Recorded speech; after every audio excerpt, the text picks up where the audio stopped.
창세기 11장 말씀을 보겠습니다. 1절부터 9절 말씀입니다.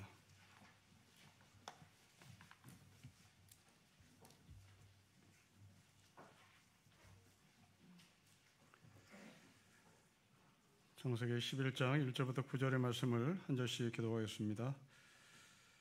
온 땅의 언어가 하나요 말이 하나였더라.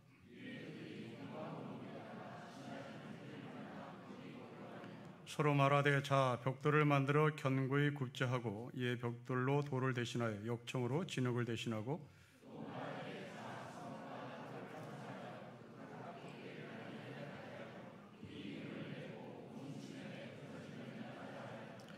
여호와께서 사람들이 건설한 그 성읍과 탑을 보려고 내려오셨더라.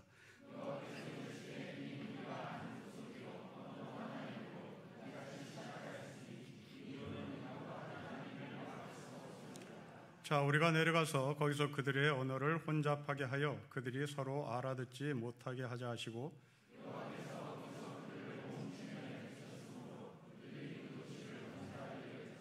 같이겠습니다. 그러므로 그 이름을 바벨이라 하니 이는 여호와께서 거기서 온 땅의 언어를 혼잡하게 하셨습니다. 여호와께서 거기서 그들을 온 지면에 흩으셨더라. 아멘. 바벨탑 이야기입니다. 두 가지 질문을 하면서 오늘 본문을 접근하면 좋겠는데요. 첫째로 바벨탑은 사실인가? 실제 역사 가운데 존재했는가? 라는 질문이고요. 두 번째로 온 땅의 언어가 하나라는 말은 도대체 무슨 말인가? 자, 이 질문의 첫 번째 답, 바벨탑은 있었는가?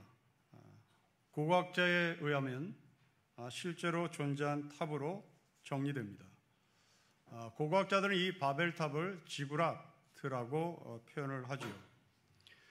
이 지구라트는 기원전 3000년경에 수메르 사람들이 짓기 시작한 탑인데 이 탑이 기원전 587년에 히브리 노예들이 바벨론에 살 때도 여전히 곳곳에 이 탑들이 세워진 배경을 갖고 있습니다.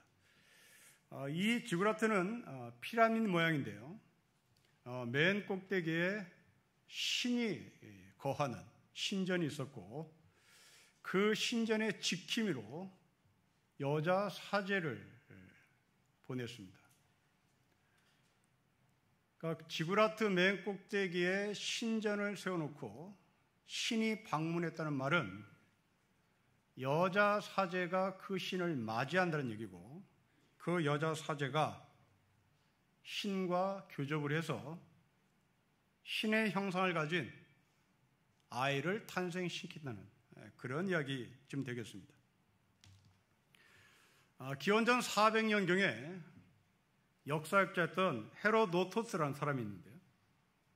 이 헤로도토스가 역사라는 책을 씁니다. 그 책에 지구라트가 나옵니다. 이게 왜 이렇게 중요하냐면 기원전 587년에 히브리 노예들이 바벨론에서 포로 생활합니다. 기원전 587년과 기원전 400년에 당시 고대 근동지방에서 역사를 가리켰던 헤로도토스의 책에 이 지구라트가 나옵니다. 겹친다는 얘기입니다. 곧 이 말은 이 글을 읽었던 1차 독자, 그 독자는 바벨론에서 포로 생활하는 히브리 노예들인데 그들이 이 글을 읽으면서 아하, 우리 동네 그거, 우리의 할아버지가 사는 동네 그거, 자연스럽게 이 바벨탑, 중단된 이 탑을 기억하며 하나님이 이들에게 어떤 메시지를 주시는지 그 메시지를 떠올렸을 겁니다. 두 번째 질문입니다. 1절 말씀은 정말 사실인가? 이게 논리가 맞지 않기 때문에 그렇습니다. 여러분 10장 5절을 보십시오. 10장 5절은 전혀 다른 이야기를 합니다. 이들로부터 여러 나라 백성으로 나뉘어서 각기 언어, 종종 나라대로 바닷가의 땅에 머물렀습니다. 언어가 다릅니다. 20절 이미 언어가 다릅니다. 30절 이미 다른 언어를 사용합니다. 그런데 1절은 한 언어가 존재했다라고 말합니다. 논리가 많지 않습니다. 이것을 바라보는 시선은 크게 두 가지입니다. 하나는 편집자의 시선으로 보는 관점입니다. 다시 말하면 10장의 자료와 11장의 자료는 전혀 다른 자료다. 구전되어 내려온 그 자료들을 편집하다 보니 전혀 다른 자료를 배열했을 뿐이다. 알아서 해석해라. 이 말인 거죠. 우리는 이 학자들의 주장에 무슨 말인지 알겠는데 나의 삶에 적용이 안 됩니다. 서로 다른 자료니 그럼 우리는 어떻게 하라고? 그냥 그것은 학자들의 영역에 남아있는 그런 관점으로만 볼 수밖에 없습니다. 그러면 이렇게 바라보면 좋을 것 같습니다. 여러분, 오늘 본문을 읽는 사람들의 삶의 정황, 삶의 자리, 삶의 현실, 다시 말하면 바벨론 포로 생활하는 히브리 노예들의 관점에서 1절을 해석하면 어떨까 싶습니다.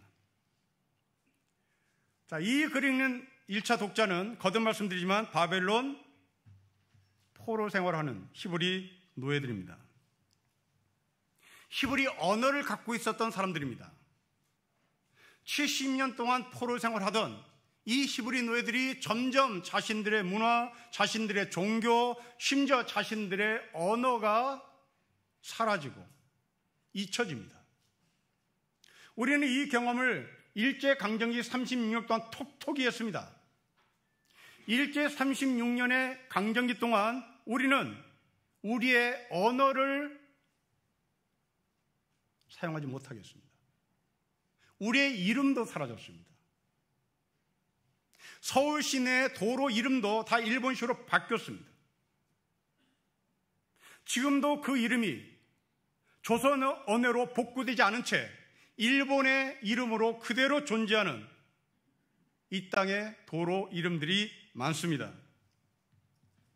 지금 이 1절은 그 히브리 언어가 사라졌다라고 하는 것을 반증하는 것으로 해석하는 것이 좋습니다. 자, 이제 우리는 이 글을 읽었던 당시의 사람들이 어떤 느낌을 가졌는지 그들의 마음속에 들어가 그들의 감정을 찾아봤으면 좋겠습니다. 그리고 이들이 하나님의 말씀으로 어떻게 이것을 받아들였는지를 해석해 보겠습니다. 동시에 우리의 삶에 이 말씀을 적용해 보도록 하겠습니다. 먼저 바벨탑을 쌓았던 장소가 어딘지를 보겠습니다. 여러분 2절입니다. 우리 같이 읽겠습니다. 시작. 이에 그들이 동방으로 옮기다가 신할 평지를 만나 거기 거류했습니다. 신할 평지입니다. 이 사람들이 이 신할 평지까지 오는 동안 어디에서 살았는지 추적을 해보는 것이 오늘 본문을 이해하는 데 도움이 될 것입니다. 첫째로 홍수가 끝난 후에 노아의 방주는 어디에 정착했습니까? 아라랏산에 머물렀습니다. 굉장히 높은 산입니다. 이 아라랏산이 지금도 있습니다. 터키라는 나라, 튀르키라는 나라에 이 아라랏산이 있습니다. 저는 아주 오래전에 저희 교회 성도님들과 함께 이 튀르키예 동부 쪽에 있는 이 아라랏산을 방문한 적이 있습니다. 아주 험한 산이었습니다. 물론 지금 튀르키예에 있는 그 아라랏산이 노아의 방주가 정착한 아라랏산인지는 모릅니다.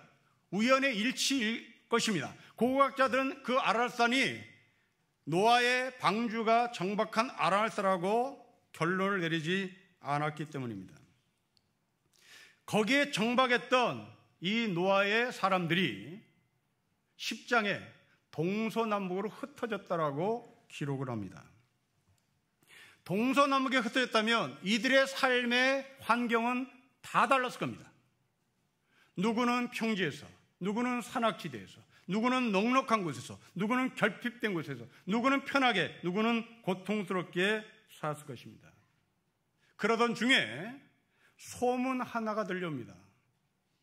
신할이라는 곳이 있대더라. 우리의 사촌이 여기에 집을 짓고 산대더라. 여기에 떵떵거리고 산대더라.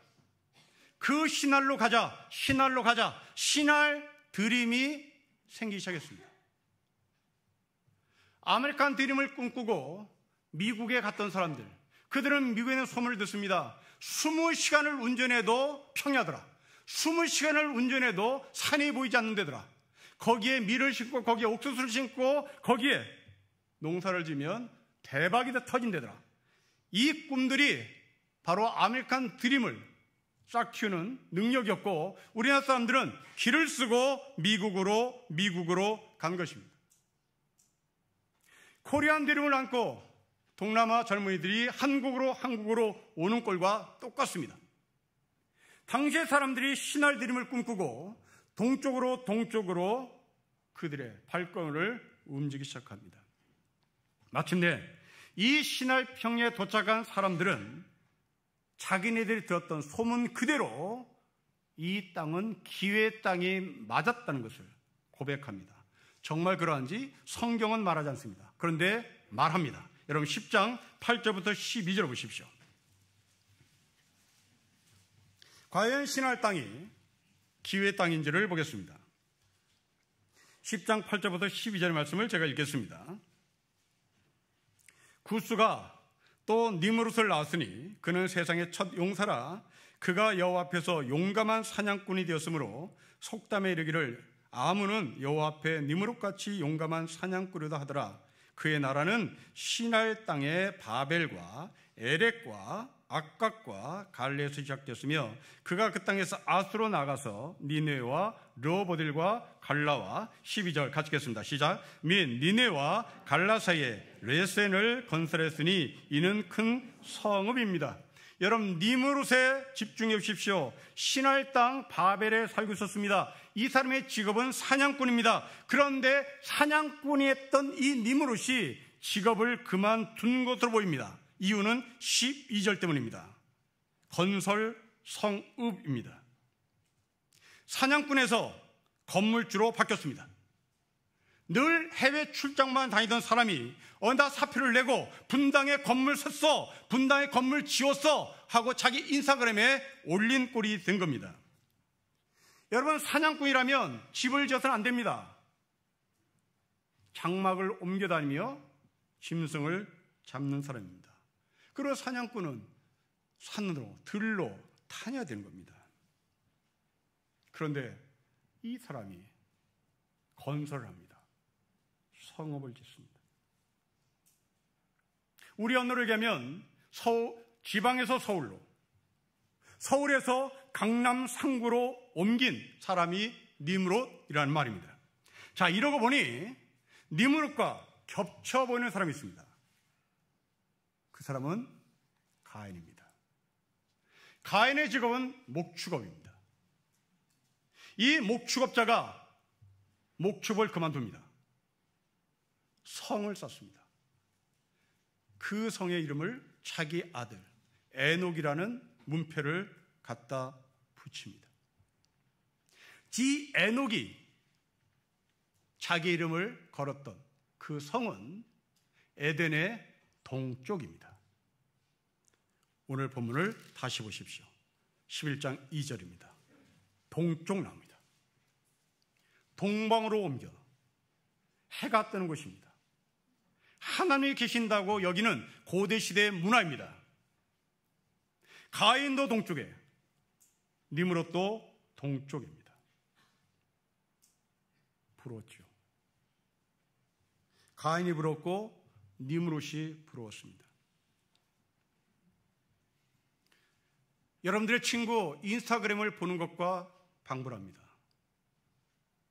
인스타그램에 올라온 럭셔리한 사진을 봅니다. 그리고 부럽습니다.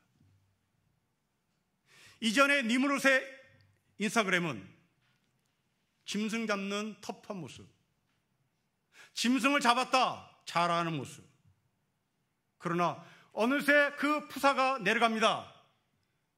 그리고 그 자리에 건물 한 채를 떡하니 지어놓고 자기의 명패가 붙은 대문 사진을 올립니다.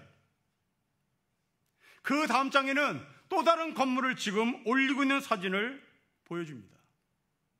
이 사진을 봤던 당시에 동서남북으로 흩어진 노아의 가족들, 기회 땅 신할, 기회 땅 신할, 신할로 신할로 신할로,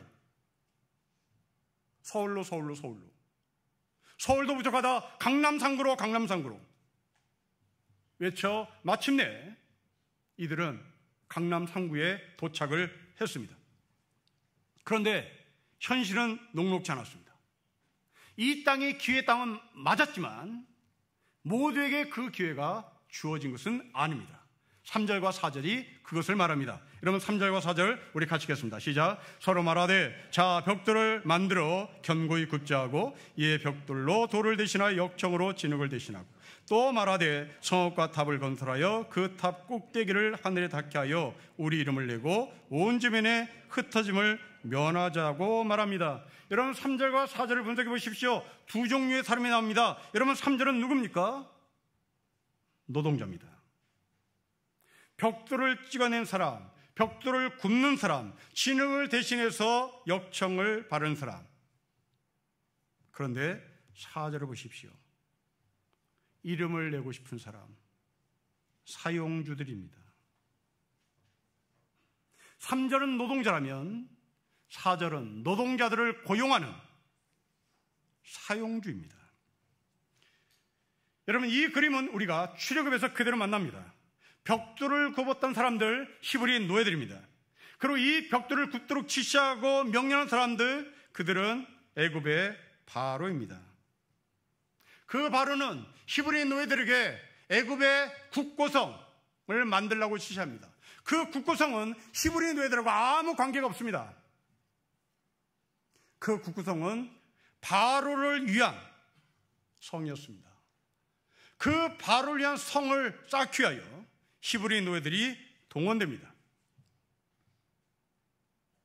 중국의 만리장성을 보십시오. 역사는 진시 황제가 쌓았다고 기록합니다. 그러나 진시 황제는 만리장성을 쌓지 않았습니다.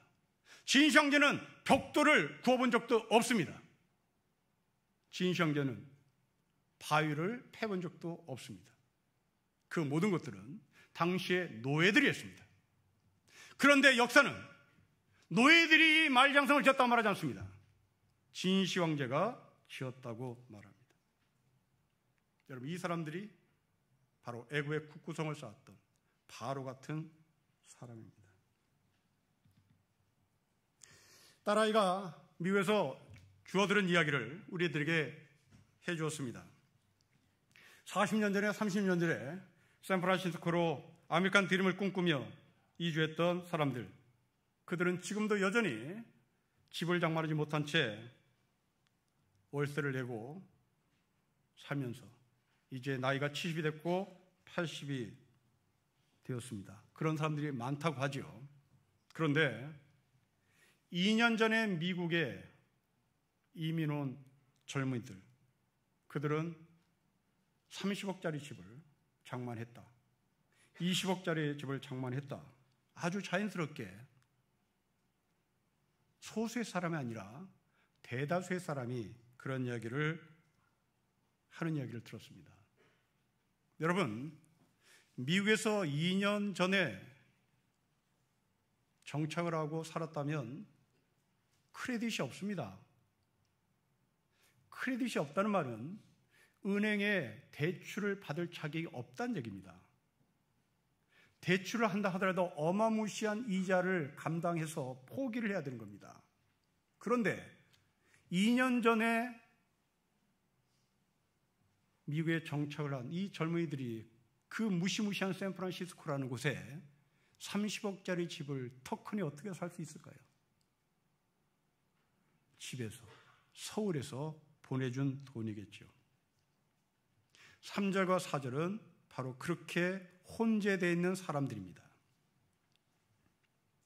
4절에 진입하지 못한 사람들, 그들은 자녀들에게 4절의 꿈을 심었을 겁니다.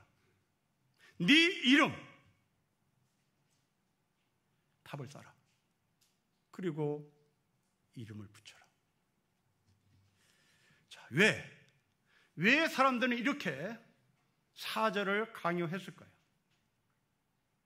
이 사절에는 크게 세 가지의 목적을 말하고 있습니다. 첫째로 탑 꼭대기를 하늘에 닿게 하기 위함이다. 두 번째, 자신들의 이름을 내고 싶기 위함이다. 세 번째, 그리고 우리는 흩어지지 말자, 모이게 하기 위함입니다.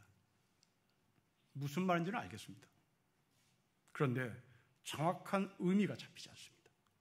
무슨 말인지 어렴풋이 알겠는데 정확하게 이게 무슨 의미인지가 잡히지 않습니다. 1절을 연결시켜야 잡힙니다. 여러분 1절 말씀을 다시 보십시오. 언어가 하나입니다. 언어가 하나입니다. 이 말을 변형시켰습니다. 언어 안에 다양한 단어들이 없습니다. 그냥 언어만 하나입니다. 바벨론의 제국주의를 말하는 겁니다. 바벨론의 제국의 철학을 얘기하는 겁니다. 다양한 단어를 인정하지 않습니다. 오직 바벨론의 언어는 우리가 신이다, 바벨론이 최고다, 바벨론의 이름을 내는 것이다, 바벨론으로 뭉쳐라, 이것 외에는 없는 거죠. 다른 사상, 다른 언어, 다른 단어 인정하지 않습니다. 여러분, 다시 70년 바벨론 포로를 생활했던 히브리 노예들로 돌아가 보십시오. 그들은 언어를 서서히 잊기 시작합니다. 자기들의 하나님을 잊기 시작합니다. 바벨론의 제국의 문화가 심겨집니다. 특별히 막 태어난, 바벨론에서 태어난 포로 2세대들은 아예 히브리 문화를 모릅니다. 머리부터 발끝까지 바벨론의 사상, 제국의 철학, 전쟁의 목적, 하늘을 닿고 싶어하는 출세, 성공만이 그들이 머릿속에 가득 채웠습니다. 그것이 이름을 높이자는 얘기입니다. 여러분, 이름이란 무엇입니까? 이름이란 그 사람의 인격이 담겨진 그릇입니다. 오늘 본문에 나오는 이 한 이름, 한 언어를 묵상해 보십시오. 바벨론은 바벨론을 살고 있는 모든 사람을 통제하고 싶었다는 얘기입니다.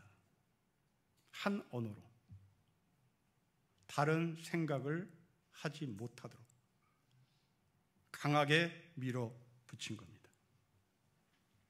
히틀러 같은 사람입니다. 어떻게 600만 명의 유대인들을 죽일 수 있습니까? 여러분, 오해하는 것이 있는데 히틀러가 쿠데타를 일으켜서 정권을 잡은 사람으로 착각하는데 그렇지 않습니다.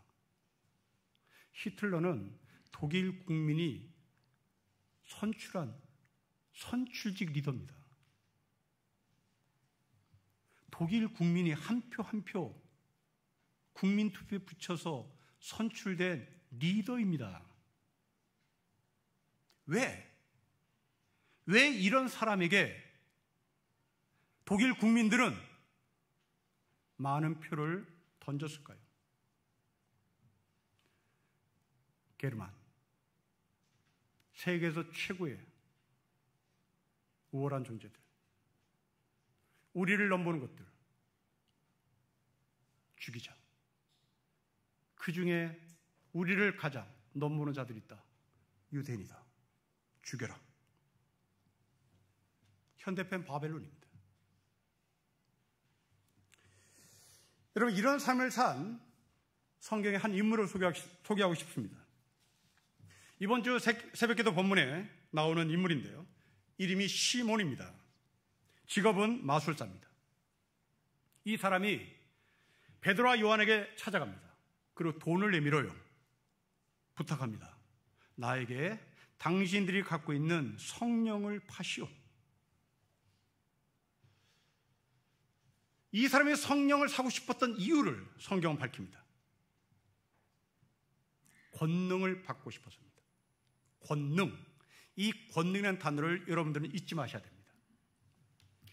여기서 이 마술사 시몬이 사용했던 권능이라는 말은 디나미스라고 하는 헬라 말입니다. 이 디나미스 헬라 말에서 다이나마이트가 나왔습니다. 다이나마이트는 터지면 사방팔방으로 흩어지는 폭탄입니다. 이 디나미스, 다이너마이트를 처음으로 사용했던 사도행전의 말씀은 1장 8절입니다. 너희가 성령을 받으면 온 유대와 사마리아 땅끝까지 나의 증인이 되는데, 이 나의 증인이 되는 근거는 권능을 받는 것이다. 디나미스입니다. 다이너마이트입니다. 이 다이너마이트를 받으면, 성령이라는 디나미스를 받으면 너희는 예루살렘과 온 유대와 사마리아 땅까지 나의 증인입니다. 그런데 마술사 시몬은 나에게 이 디나미스를, 다이너마이트를 팔면 나는 내 증인, 내 이름을 만방에 알려 돈을 벌고 싶었던 겁니다. 이게 이름입니다. 같은 다이너마이트인데 사도행전 1장 8절은 예수 그리스도의 증인이 되는 권능이었습니다.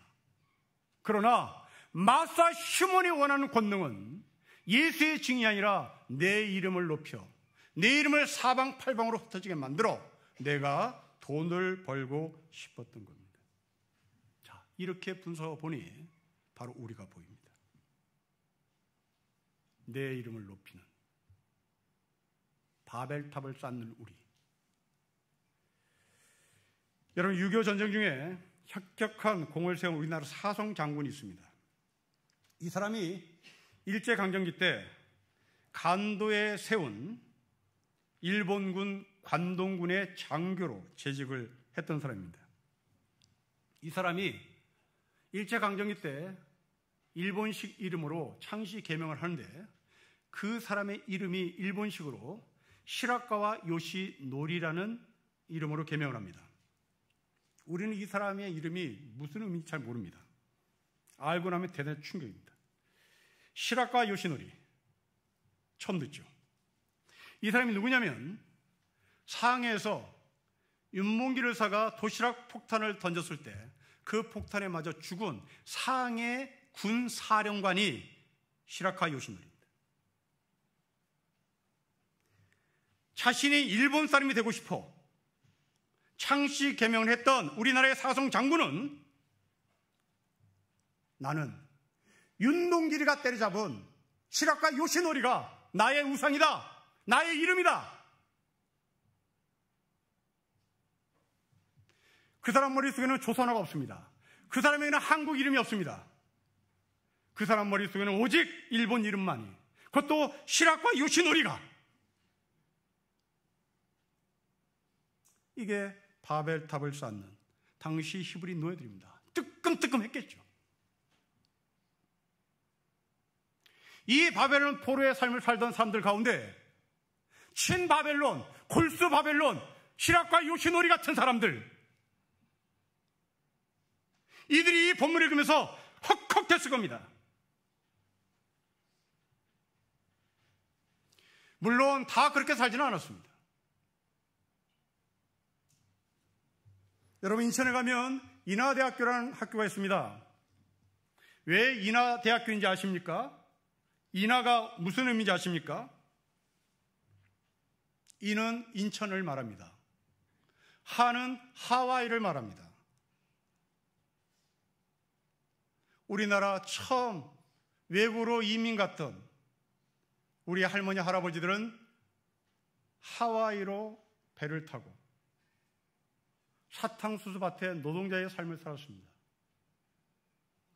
인천에서 배가 출발했습니다.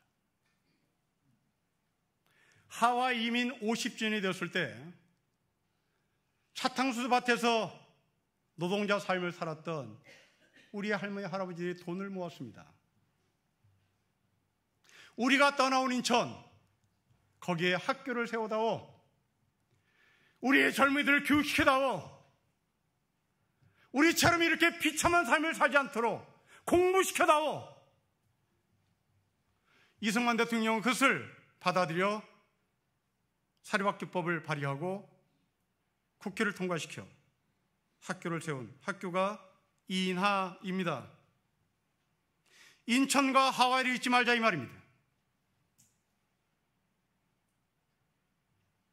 사성 장군을 지낸 사람과 하와이에서 어떤 삶을 사는지 이름도 모르는 그들의 십시일반의 헌금이 어떤 가치가 있었을 거예요.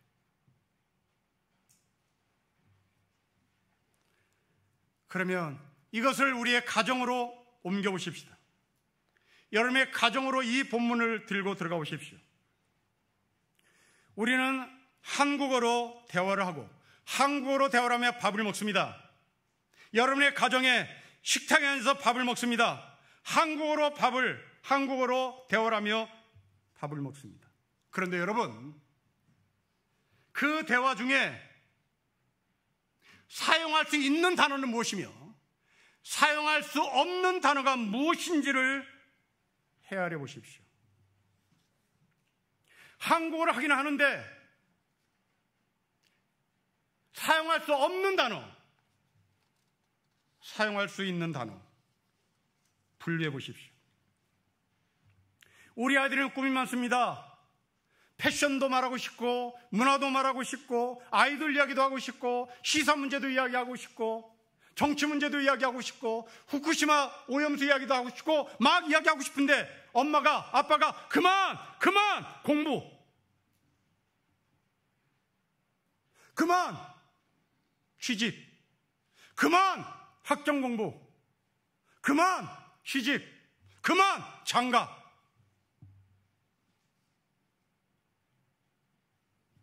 바벨론에서 포로세가 될 이스라엘 백성들의 가정에서 일어난 현실입니다.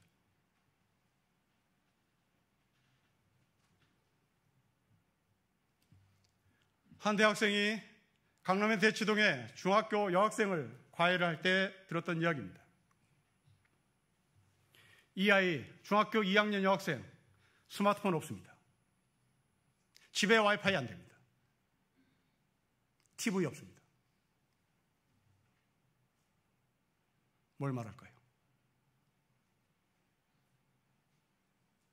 오직 하나, 하늘에 닿자. 오직 하나, 내 이름 높이자. 오직 하나, 스마트폰 필요 없어. TV 필요 없어. 너는 오직 하나.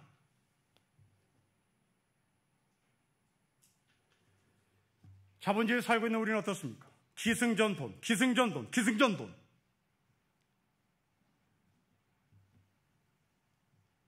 여러분들이 하루 20시간 살면서 사람들과 많은 대화를 할 텐데 그 대화의 핵심을 정리해 보십시오. 3가지입니다. 돈, 출세, 내 자식이 어느 대학 갈까? 이것밖에 없습니다. 그렇게 많은 다양한 단어들이 있을 텐데 그 단어는 나하고 아무 상관이 없습니다. 하루 종일 커피를 마시면서 많은 사람과 대화를 하는 것은 돈 어떻게 벌지? 강남상구 어떻게 진출할까? 내 자식 스카이 대학 갈 것인가 말 것인가? 하나님은 이러한 모습을 보시고 내려오십니다. 여러분 5절 보십시오. 우리 같이 읽겠습니다. 시작. 여호와께서 사람들이 건설한 그 성읍과 탑을 보려고 내려오셨습니다. 여러분 왜 내려옵니까? 보이지 않아서 내려온 거죠. 보이지 않아서 내려온 겁니다. 인간은 길을 쓰고 하나님까지 가려고 탑을 세웠는데 저 높으신 하나님께서 하늘에서 내려다 보니 이건 점밖에 보이지 않는 거예요. 도대체 어떻게 생겨먹은 거야? 도대체 인간들이 나를 만나려고 탑을 세운다는데 그 탑이 얼마나 위대한가 좀 보자. 여러분 정말 이 탑이 높았다면 하늘에서 보여야죠. 하늘에서 볼 수 있어야 되는 거죠. 하늘에서 안 보이니 어떻게 생긴 거야? 천밖에 보이지 않았던 그 탑을 보기 위하여 하나님이 내려오십니다. 뛰어야 벼르겠던 거죠. 여러분 돈 많은 걸 자랑합니까? 이건희 앞에서 여러분들의 돈은 점이에요. 학벌 자랑합니까? 하버드 대학의 앞에서 우리는 점입니다. 그걸 자랑해요. 그걸 높여요. 그걸 하나님이라고 폼을 잡아요. 자식 농사 잘 졌습니까? 심사위원 어머니 앞에 점입니다. 여러분 직업이 폼나요? 하나님 보시기에 점입니다. 아무것도 아닌 거예요. 그것을 하나님께서 손을 보십니다. 어떻게 보시나요? 여러분 8절과 9절을 보십시오. 우리 같이 읽겠습니다. 시작. 여호와께서 거기서 그들을 온 지면에 흩으셨으므로 그들이 그 도시를 건설하기를 그쳤더라. 그러므로 그 이름을 바벨이라 하니 이는 여호와께서 거기서 온 땅의 언어를 혼잡하게 하심이라. 여호와께서 거기서 그들을 온 지면에 흩었습니다. 주일학교 출신 여러분 8절을 유심히 보십시오. 바벨탑은 붕괴되지 않았습니다. 바벨탑은 붕괴되지 않았습니다. 바벨탑은 중단됐습니다. 그리고 바벨에 살고 있던 사람들, 그들을 흩어뜨렸습니다. 이 중단된 지구란 기원전 587년에 그 땅에 살았던 사람들이 무너진 지구랏을 보고 중단된 지구랏을 보며 무슨 생각을 했을까요? 그렇습니다. 힘 없는 사람에 의해, 힘 있는 사람에 의해서 짓밟힌 그 힘없는 사람의 아픔을 이해했을 것입니다. 그게 자기들이었습니다. 동시에 중단된 그 바벨탑을 바라보며 저렇게 사는 삶이 얼마나 흉물스러운 존재로 남는지를 배웠을 것입니다. 사상의 자유, 표현의 자유, 그리고 다양한 언어들을, 그리고 다양한 단어들을 사용하는 것이 얼마나 소중한지를 배웠을 것입니다. 독재국가는 다양한 단어들을 용납하지 않습니다. 제국주의는, 전체주의는, 국가주의는 다양한 단어들을 인정하지 않습니다. 그러나 하나님은 다양한 단어들을 만들어 내십니다. 여러분의 가정에 다양한 단어들이 이어지는지요? 여러분 가정에 금기어가 있습니까? 아니면 자유스럽게 내 아들이, 내 딸이 아이돌 이야기도 하고 패션 이야기도 하고 연애 얘기도 하는 그런 식탁입니까? 예수님의 말씀을 기억하십시오. 진리 안에서 자유입니다. 진리 안에서 돈만 있지 않습니다. 진리 안에서 출세만 있지 않습니다. 진리 안에서 자유입니다. 그 자유 안에는 돈 말고 다른 단어도 있습니다. 실교의 모든 성도가 진리 안에서 자유하는 성도가 되시기를 주의 이름으로 축복합니다. 기도하겠습니다.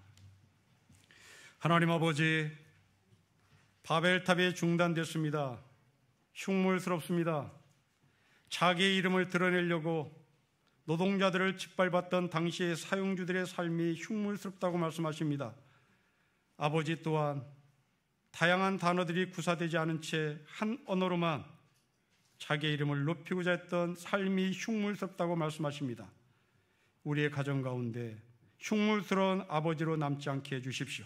흉물스러운 어머니로 남지 않게 해주십시오. 우리 아이들이 마음껏 말할 수 있는 다양한 단어들을 용납하게 해주시고 진리 안에서 참 자유를 누리며 사는 우리 아이들 되게 하옵소서. 주 예수 그리스도의 이름으로 기도합니다. 아멘.